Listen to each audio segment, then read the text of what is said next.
The biggest storyline of the 2021 NFL Draft is where the 4 quarterbacks outside of Trevor Lawrence will land.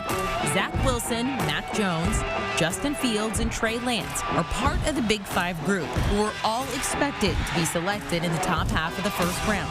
But where are the diamonds in the rough in this class? Is there a Tom Brady or perhaps a Russell Wilson type of prospect you can find in day 2 or 3?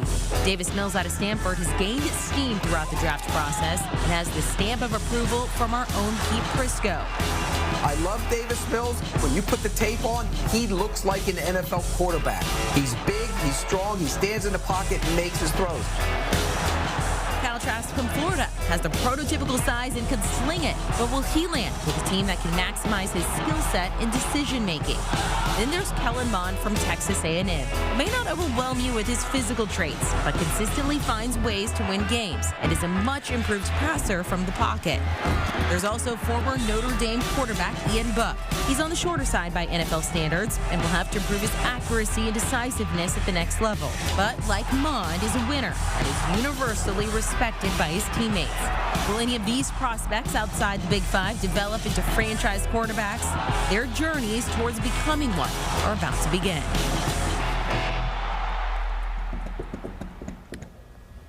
What a world we're living in. The Cleveland Browns don't need a quarterback. They don't need a quarterback. They don't have to worry about these guys, but we do, and you do if you're fans of one of these teams, or if you're just a great big NFL fan who sleeps in NFL pajamas. CBS Sports NFL Draft analyst Ryan Wilson has 8 quarterbacks going in rounds 1 through 3. He's got Justin Fields going to the Lions at 7, and Trey Lance going 15th to the Patriots. There's been chatter that Lance could go as high as 3 to the 49ers. Welcome in the aforementioned CBS Sports NFL Draft analyst Ryan Wilson. Trevor Lawrence going number 1 to the Jaguars is the lock of all locks. And Ryan, 8 of the 25 quarterbacks taken first overall since the merger in 1970 have reached a Super Bowl with the team that drafted them. But only 3 won a championship: Terry Bradshaw, Troy Aikman, and Peyton Manning. If Lawrence has talent around him, if they build around him, they get him help on the offensive line, they get him guys he can throw to, could you see Trevor Lawrence leading the Jags to a Super Bowl title one day? Well, I'll put it to you this way, Keem. In 2017, Blake Bortles was a handful of plays away from taking that Jaguars team to the Super Bowl. They got to the AFC Championship game, and they didn't lose because of Blake Bortles. They lost because of their defense. So, yeah, anything's possible. And I think all of us would agree that Trevor Lawrence is a much better prospect than Blake Bortles coming out, and the expectations for what he will be in the NFL are even higher than what they were for Blake Bortles. But here's the thing, and you sort of touched on it. The culture in Jacksonville hasn't been great. I talked about that 2017 season. That was their last winning season since up to the 2019-2020 campaign when they won a single game. 10 years before that, they didn't have a winning season. So it hasn't been a great run in Jacksonville other than that one blip on the radar in 2017. But that's the whole idea of why you take a franchise quarterback. The issue is when you go back those 12, 13 years, we're talking about David Garrard, Blaine Gabbert, Chad Henne, and, of course, Blake Bortles. You have to hit the quarterback position. You know this. Trevor Lawrence feels like that guy. So if next year they win 7 games or maybe 8 games because of the 17-game schedule, sort of following in the path that the Chargers did last year, with Justin Herbert, that's a step in the right direction. And then after that, in year 2 in the Trevor Lawrence experience and the Urban Meyer experience, you expect to win more than you're losing, get to the playoffs, and start to make some noise year 3 and beyond. Ryan, I'm going to play the role of contrarian here because I honestly don't really believe that this is going to work with Urban Meyer and Trevor Lawrence in Jacksonville. I'm not joking around. I don't think it's going to work. I think it's going to be a failed experiment with Urban Meyer. Yeah, now look, there's a fair reason to wonder how this is going to play out, Akeem, because to your point, we know that Urban Meyer has great experience at the college level. He has 0 experience at the NFL level as a head coach, and he has a health concern history that has taken him from jobs and put him into the studio in the past. And fingers crossed he stays healthy, but who's to say he gets bored with the losing? He's not used to losing football games. He's not used to having to sign players in free agency and go through the draft process. He's used to getting these players in recruiting battles that he usually wins. So this is a fair point and one to be worried about. Pete Prisco, our buddy here at CBS Sports, longtime resident of Jacksonville, he knows that team inside and out, and he says all the time that if they're not winning more than they're losing by year 2 and going to the playoffs, then something has gone horribly wrong. And it's going to start with Urban Meyer, and also in that conversation almost certainly will probably be Trevor Lawrence. But I hear what you're saying. I want to see how this experiment works out. The status quo hasn't worked in Jacksonville, so I understand why you might go in this direction. But again, 2 or 3 years in, if they're not winning a lot of football games, there are going to be some questions asked. Just clip that off what I said for freezing cold takes. So when we look back and, Trevor Lawrence and Urban Meyer are somewhere sunny hoisting a Super Bowl title, we can expose that this clip that we just did right there. So Trevor Lawrence, #1 overall. You have Zach Wilson going 2nd overall to the Jets. They drafted Sam Darnold 3rd overall 3 years ago. They traded him this offseason. What is it about Zach Wilson that you think could give them a different outcome? Well, here's the thing, Poppy. A few years ago, we were basically saying those same things about Sam Darnold. And here we are finding him now on the Carolina Panthers. But Zach Wilson had a fantastic 2020 season. Back in 2019, he struggled with injuries, a little bit of inconsistency. When he was healthy, he played pretty well, but nothing like what we saw, the way he transformed himself over the summer and into the 2020 campaign. When you talk to NFL teams, here's the concerns. Size, he's only 6'2", and durability. I mentioned those injuries. There's no issues with his arm strength. His decision-making is typically pretty good. He hasn't played a ton of great competition, but that's not his fault. He's destroying the competition he faced, and if you want to make that argument, I would point out that last year, Jordan Love at Utah State, who played a similar schedule and played horribly, by the way, ended up going in the first round, the bottom of the first round, to the Green Bay Packers. So there's a lot to like about Zach Wilson, but the concerns are there because, again, like the Jaguars, the Jets haven't won a lot of football games. You have to go back to 2015 for their last winning season with Todd Bowles. You have to go back to 2010 for their last winning season prior to that. Rex Ryan and Mark Sanchez were on the roster and the head coach at that time. So Zach Wilson is going from BYU, a relatively small, enclosed program, to New York City, where the media spotlight can be pretty brutal at times. Just ask Sam Darnold and Mark Sanchez. So there's going to be a lot of weight on Zach Wilson's shoulders. He doesn't suffer for lack of confidence, which is good news for him. New coaching staff, that can also be good news for him. They have a ton of draft picks, so they can make this work if they hit on all the right picks, along with the free agency moves they've made.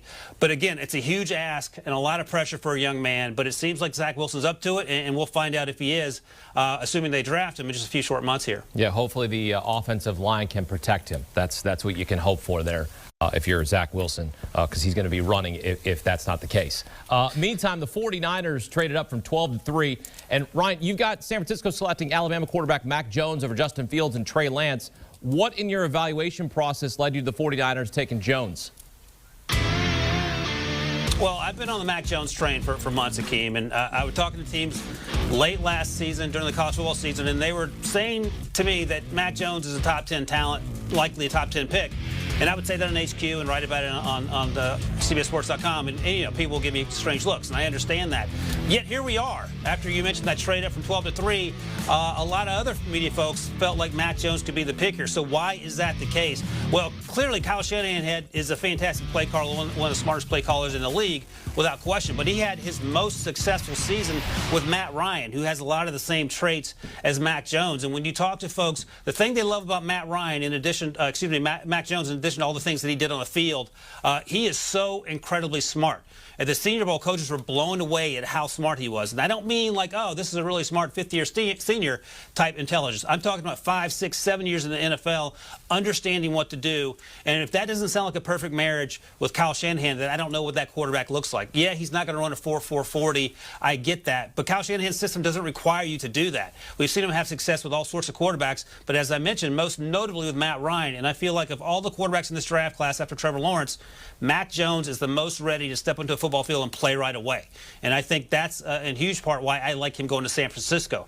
Will it happen? I don't know. They've been incredibly tight-lipped in San Francisco. It could be Justin Fields, could be Trey Lance. But if it is Mac Jones, I think he'll have a lot of success there and have that success early. All right, let's talk about the #7 pick. You have the Lions taking former Ohio State quarterback Justin Fields at #7 overall. His skills were on full display in the CFP semifinals when he threw 6 touchdown passes in their win over Clemson. What is it about him that you see being a good fit for the Lions, and what would drafting Fields mean for the future of Jared Goff? Yeah, that's the thing, right, Poppy? So here's the thing with Jared Goff, and maybe the Lions feel like Jared Goff is their guy.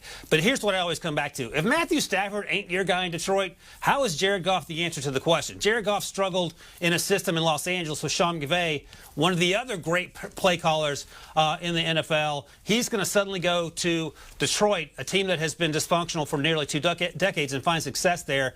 That's my question with Jared Goff. And if Justin Fields is sitting there at 7 and staring you in the face as a new head coach in Dan Campbell, a new GM in Brad Holmes, you're having to think long and hard about taking him here. I don't know why you would pass on him and thinking that Jared Goff's going to be the long-term answer. They may very well go in another direction, but I would imagine they're going to have this conversation.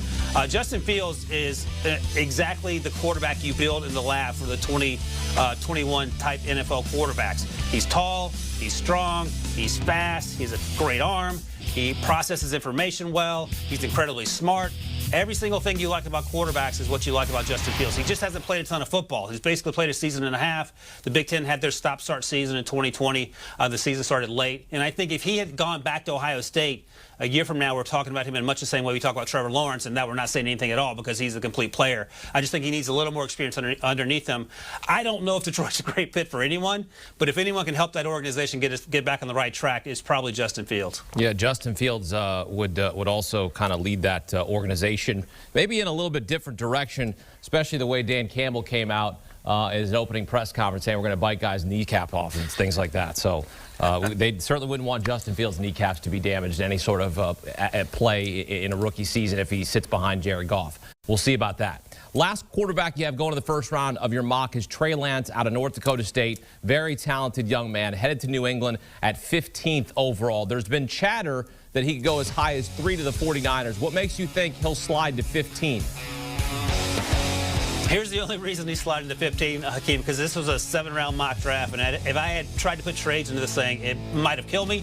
So you're exactly right. The reality is that Trey Lance will probably go higher than this, and considerably higher. In fact, maybe he's off the board no later than 11 or 12. The Patriots still could be in the mix as one of these teams to trade up for a quarterback. So what's to like about Trey Lance? Again, everything. He's just short on experience. He only has 17 career starts, all at the FCS level. Only played 1 game in the last 400-plus days, and that was a sort of an odd showcase game against Central Arkansas where he didn't even play that well. Again, no one cared because it was a game that sort of materialized. And the other issue is that he hasn't thrown the ball a lot in these games. They played a run-heavy offense in North Dakota State.